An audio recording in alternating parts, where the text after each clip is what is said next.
As Tommy patrolled through his assigned street, he would always see the same kid praying in front of the same house.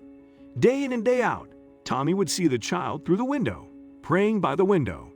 So on the one day that Tommy didn't see him, his gut told him to investigate a little further. The kid could be in danger. He knocked on the door gently, so as not to alarm the residents. But before he could ask questions, Tommy gets the door slammed in his face. That's when he knew something was wrong. At this point, he didn't care if this cost him his good standing with the Bureau. Minutes later, he and 10 other colleagues forcefully make their way into the house, putting the man that first opened the door in handcuffs. Tommy immediately checked every room, checking if he could find the boy. He wanted to know what happened to him. When he opens the door of the boy's bedroom, he can barely believe what he sees.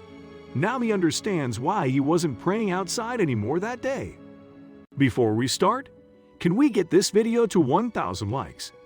Please hit the like button and subscribe to the channel. Tommy has been in the force for almost 2 decades. He's dedicated to his job and respected by his peers. He also had really good relationships with the locals. Many regarded him as a hero, and his stellar resume proved he deserved it. Every day during his usual route, he would see a young boy praying. Tommy admired the kid because of his dedication. The kid never failed to pray at this specific time. Whenever the kid noticed Tommy, he would also make it a point to say hello. He decided one day to approach the boy and strike a conversation in an attempt to befriend him. But oddly enough, once he came up to approach the little boy, neighbors came out of their homes as if to approach him all at the same time. At first, he thought they were being friendly, but as he got closer to the boy, he noticed that that wasn't the case. He scanned the approaching crowd and noticed they were walking directly at him, looking tough as if they were ready to stop him in his tracks.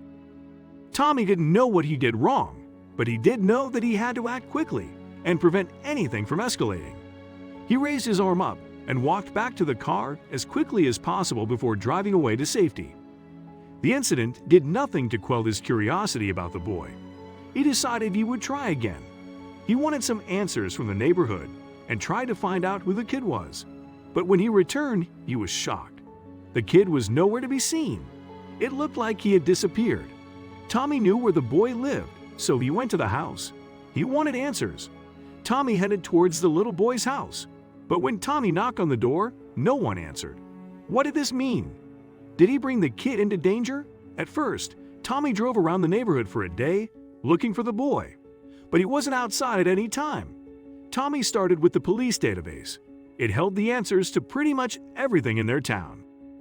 It could look at the house, the owners, the neighbors, the history, everything. After a search of the address of the database, Tommy found out that the house had been purchased almost 50 years ago. The owner of the house had died 25 years ago and had left the house to one of her children, a son. But the strange thing was that it seemed highly unlikely to Tommy that this family was the same as the one living there now. It didn't make sense. So where was the son that actually owned the place? Did he already sell it? He rechecked the man but came up with the same information.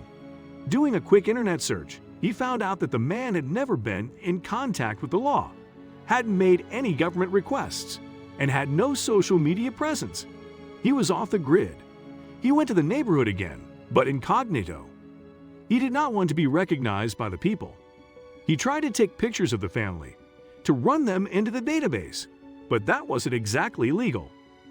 Early in the next morning, Tommy heard a loud knock on the door. Who would knock on his door at 5 a.m. in the morning? Tommy went downstairs to see who it was. His colleagues stood in front of his door. At first, he thought they needed him for an investigation or urgent call. "Tommy, you need to come with us to the police station," said his colleague. Tommy was confused. When they arrived at the police station, they led Tommy toward the interrogation room. It all felt so strange for Tommy, but they seemed dead serious about it. They wanted to interrogate Tommy because he did something that he apparently wasn't supposed to. Tommy knew exactly what they were talking about. Tommy chose to deny it at first. Maybe this would mean that he was allowed to keep his job. But his colleagues weren't having any of it. In fact, they came with some shocking evidence. He told his colleagues that he didn't want it to go this way. He just wanted to find the boy. Maybe he was in danger. Of course, he didn't want to do something illegal. but it came from a good heart. After telling his side of the story, his boss came in. His boss wanted to speak to him alone. Tommy was hoping for good news, but deep down, he knew that that would not be the case. His boss told him that he was only allowed to do some desk work. Tommy was disappointed but understood the decision, but he was still worried about the boy. Tommy did what he could from behind his desk to locate the boy without success, but nevertheless, he was desperate to find him. So he took the only chance that he had left, but his boss instructed him to not look for the boy again, as his colleagues got the responsibility to do that. Unfortunately, the FBI did not want to help Tommy. They were pretty vague about the situation. But after a week of finding nothing, his colleagues did find something. It was a small lead, but Tommy was thrilled to have something that would move this case forward. Apparently, they saw the kid's mother driving around in the car, so instead of asking her about their whereabouts, they decided to follow the mother to the location she was heading towards. After that, reinforcements were called. Tommy's entire team was allowed to go, but he wanted to go as well. His boss said that Tommy was also allowed to go, as he started the case. The rookie insisted that he wanted to be involved with the plan. Within 15 minutes, they were all assembled and getting ready to storm the house where the mother drove to. But there was one problem left. There wasn't a warrant yet. Some of Tommy's friends were a little hesitant to so blatantly break the rules and enter the house without a warrant. Tommy swore there was someone in distress, and there wouldn't be time to get one. The officers got into the formation at the end of the street, where they were still out of view of the house. Everyone understood the plan, but Tommy was nervous that maybe he was missing some important detail. But there was no turning back. On his signal, they rushed the property and forced their way in through the front door. The first person they saw was the man in the suit who had opened the door earlier. One of the officers put him in cuffs while the others spread throughout the other rooms. There was one other person there, a well-dressed man in expensive clothes, but so far, there was no sign of the boy. While the officers interrogated the men about what they'd been doing, Tommy rushed upstairs to see if he could locate the boy. He checked several rooms before seeing the door, which indicated that it was a boy's bedroom. When he turned the handle, it was unlocked. Slowly, he pushed open the door. The room was bare. There wasn't a single sign that anyone had lived there for ages. What had happened there? Frantically, Tommy searched the other rooms, hoping to find a clue. In every room, Tommy found the same scenario. It was emptier than a house for sale, with no picture hanging on the wall.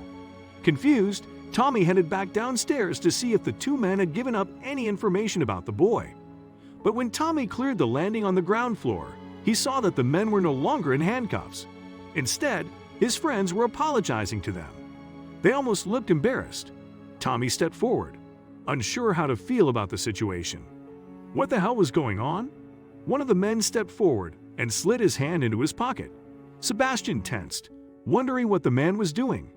None of the other officers seemed concerned in the slightest.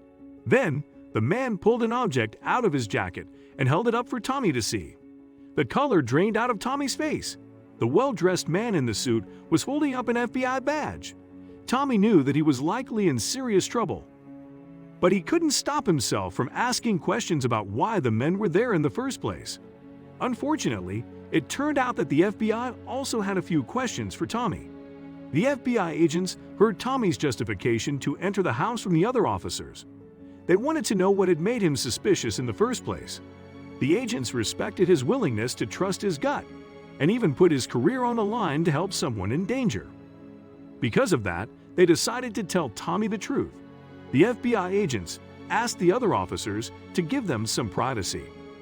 They explained that they weren't there for the boy when they were alone with Tommy.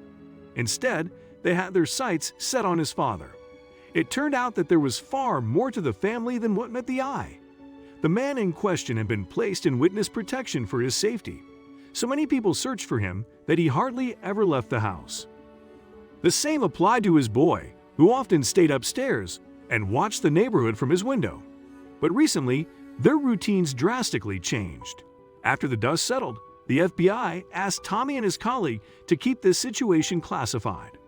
The boy and father were safely relocated and lived a quiet, happy life in anonymity.